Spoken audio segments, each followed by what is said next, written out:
superintendent says this year's ISTEP Plus test lacks any credibility to grade students, their growth, teachers, and schools. And she's taking her opinion straight to the governor. Our TV6 State House reporter Katie Hines is live in the newsroom with the details for us. Katie? Erica, the superintendent of the Monroe County Community School Corporation recently sent a scathing one-page letter to the governor. In it, she asked Governor Pence to admit the ISTEP Plus test has been a catastrophe.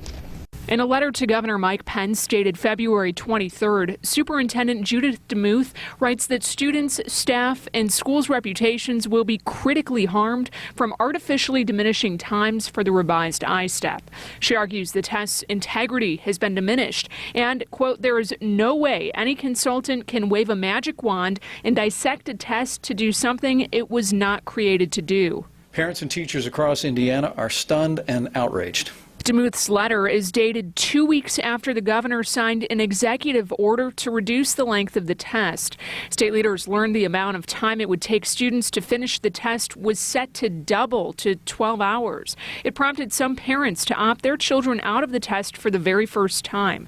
Parents of some of the youngest children in Monroe County are watching the developments, a situation DeMuth describes as a debacle in her letter. He didn't start talking until about 2.5, but then when he did, it was full sentences. So I foresee that test, being a big test for him and see where he's at later on in life, of course. I think testing is an important element of education because you have to assess. You can't just kind of keep going with no goals in mind.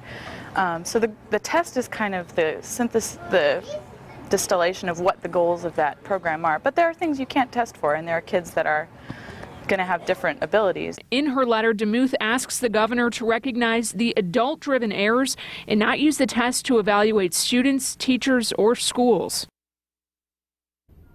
A spokeswoman for Governor Pence confirms the office received the letter on Friday and looks forward to reviewing it. We reached out to Superintendent DeMuth for comment. She declined through a spokesman today, stating the letter speaks for itself. And at a recent special meeting of the State Board of Education, outside consultants said the test would be reliable. Katie Hines, RTV6.